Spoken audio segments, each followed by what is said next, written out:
It was June 30th, 1960, the last day of Belgium's colonial rule in the Congo, and the last day of peace that the Congo would see for years to come. The Congo was free from the colonial rule of Belgium's King Leopold II, a rule characterized by brutality. Yet, while independent, the Congo was still unable to find peace. A large part of the Congo's development as a Cold War battleground can be attributed to the manner in which Belgium left. Sudden would be a bit of an understatement. Facing riots in the Congo, the Belgians just up and fled, announcing their withdrawal 6 months before it happened, and leaving behind a Congo that was in no way ready for independence. There were not even Congolese-trained doctors, lawyers, or military officers. So it was that the Congo gained independence in 1960, and soon fell into a civil war. Only 2 weeks after gaining independence, the Prime Minister and President of the Congo called to the UN for help. The army, called the ANC, had mutinied, and Moise Tshombe, the leader of the Katanga province, a mineral-rich region of the Congo, declared his independence. Prime Minister Lumumba's government thought that Tshombe made this decision with pressure from Britain and France, who wanted in on the mineral riches of the region. It was quite clear to the international world that the newly independent Congo had fallen into what the Congo's president Joseph Kasavubu called a domestic crisis. Since there was still a large Belgian population in the Congo, the Belgian government sent in troops to protect the Belgians from the ANC.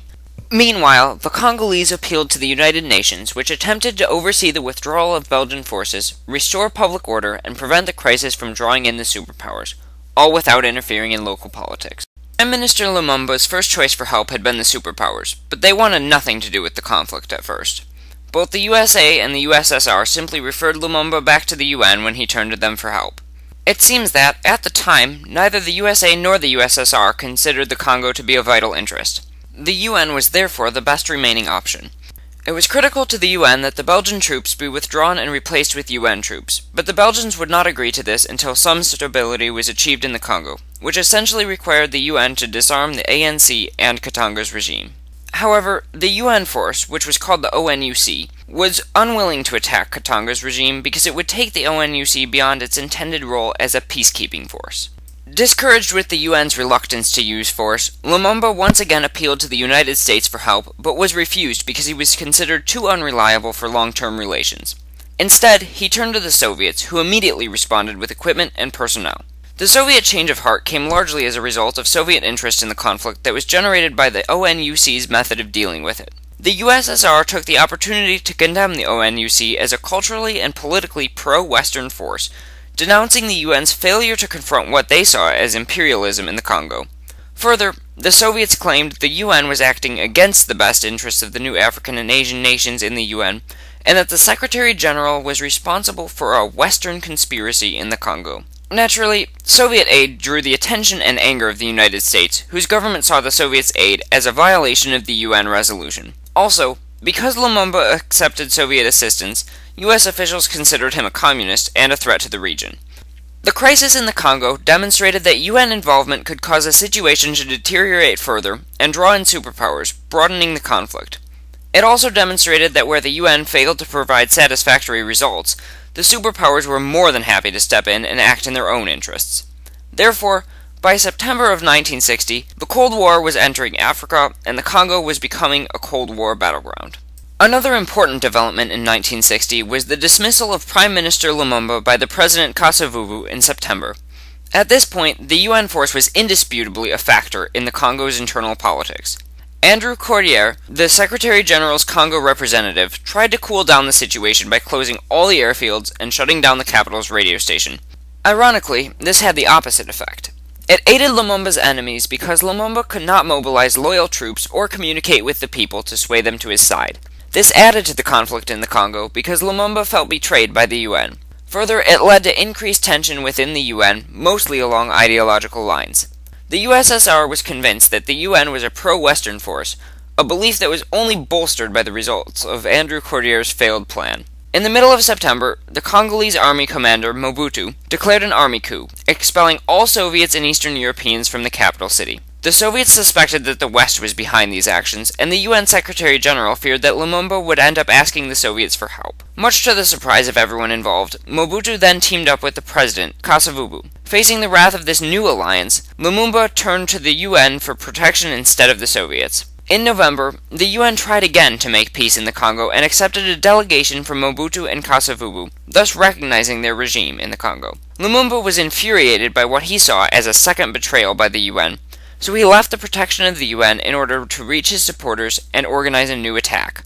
However, he was quickly captured by Mobutu's army, which turned him over to be brutally murdered by Tshombe's government in the seceding province of Katanga. Lumumba's murder caused an uproar in the UN. First, it highlighted the low level of protection that he had been given. Second, it seemed that Lumumba was killed in a way that was all too convenient for the West. Although no one knows what really happened, even today, some believe that the decision to put Lumumba in Tshombe's hands was orchestrated by the CIA. Previously, when Lumumba had initially received Soviet assistance, CIA Director Alan Dulles put a plan in motion to overthrow Lumumba with the help of pro-US Congolese leaders. This therefore gives some credibility to theories of the CIA's involvement in Lumumba's murder. In response to the murder, many countries such as Indonesia and Morocco pulled out of the ONUC in the Congo, and the USSR demanded that the Secretary General be dismissed. The division that Lumumba's murder caused in the UN shows how heavily the events in the Congo affected the tensions between the nations of the world. The Cold War was further incited by these events because it was impossible for the UN to stay completely unbiased and undivided when there was so much tension between countries with ideologies that clashed so strongly, which just made the countries involved even angrier. After Lumumba's murder, the United Nations began to authorize force to prevent a full-scale civil war from devastating the Congo. The policy adopted was no longer one of peacekeeping, but rather one of action. With Lumumba dead, the Katanga separatist region once again became the focus for the UN. Although the majority of the UN's members were hostile to the regime in Katanga, the region was still successful because of its support from Europeans and white African states. In order to counteract the support for Katanga, which included European advisors and European mercenaries among the army's leadership, UN forces attempted to arrest and expel all foreign forces in the region. This attempt to weaken Tshombe in August of 1961 failed miserably and actually gave Tshombe greater confidence to ignore the UN's attempts to make peace. In September of 1961, the UN Secretary General flew to meet Tshombe to attempt to find a resolution. However, he died in a plane crash on the way to the meeting. By this point, the Cold War aspect of the crisis had mostly subsided, as the division in the UN over the Congo moved towards the lines of imperialist countries against Afro-Asian countries. Even the United States now began to move against the European position. Although the crisis was no longer a Cold War battleground, it was not yet over. In November of 1962, the Security Council authorized the ONUC to use more force against Katanga. As a result, the UN had control over the Katanga province by the end of 1962, which reunified the Congo.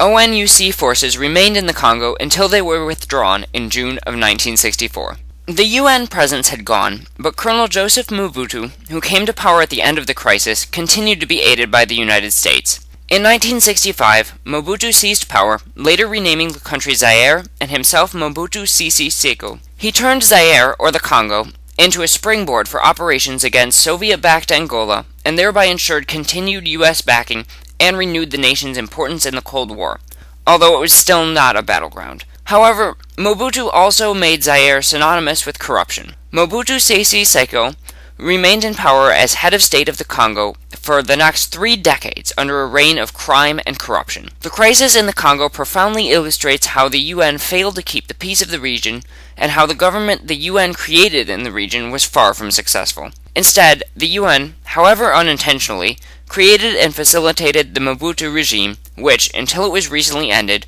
was one of the most corrupt in the world. Overall, the crisis in the Congo represents one of the United States' significant attempts to contain communism in Africa. Until recently, it was the largest UN peacekeeping operation of all time, involving over 20,000 troops and logistical support from 30 countries. It was also significant as one of the first UN attempts to intervene in a civil conflict, and therefore set major precedents for future interventions in nations such as Bosnia, Angola, and Croatia. This crisis further polarized already acute East-West tensions and paralyzed UN decision-making for years following the crisis because of its failure. According to historian Carol Collins, the crisis in the Congo, quote, served as an unconscious midwife to the arrival of the Cold War in Africa, and it inadvertently aborted the Congo's transition from colonial to democratic rule, unquote. Thus, the Congo is a prime example of the formation of a Cold War battleground.